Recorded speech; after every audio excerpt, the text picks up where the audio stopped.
Since the establishment of diplomatic relations with China 15 years ago, Malawi's infrastructure has developed rapidly. What role has China played in developing cooperative relations with Malawi? Thank you, first of all, for having me. And let me also just congratulate the Communist Party of China for successfully deliberating on the 20th National Congress.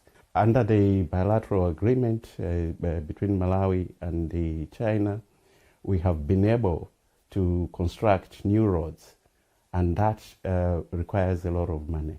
Our relationship with China has shown that development has to be all-encompassing.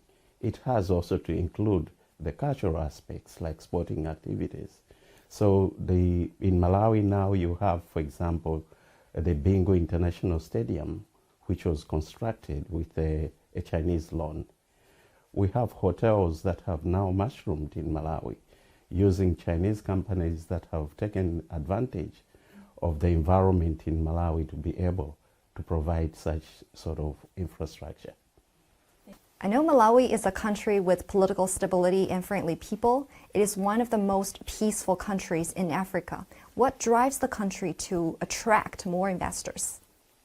As you've rightly pointed out, we are known as the warm heart of Africa.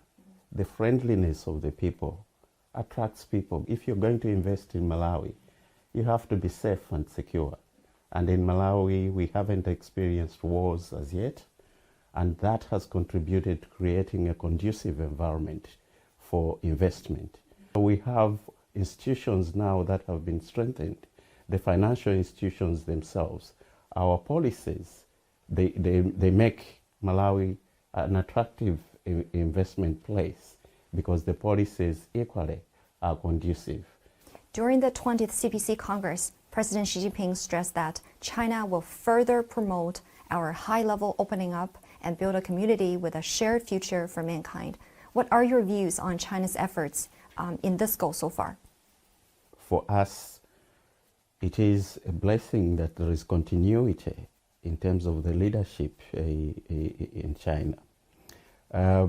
The socialism with Chinese characteristics, especially the thought in the new era that President Xi Jinping has been expressing as an interest and pursuing with a lot of vigor, which also the Communist Party of China has equally been pursuing, will have a lot of stability for us in terms of cooperation, starting with opening up also with the sort of COVID protocols we've had in the past, that these will have flexibility. It's a continuation because we've seen that change. I think with opening up, we believe we'll change for the better to open up the Chinese economy. It's not just the African continent or Malawi that have suffered through that.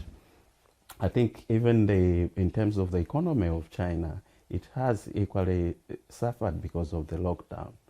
The emphasis of the government, the People's Republic of China, was to take care of the people first, which I think is a very noble idea, that you have to put the people first.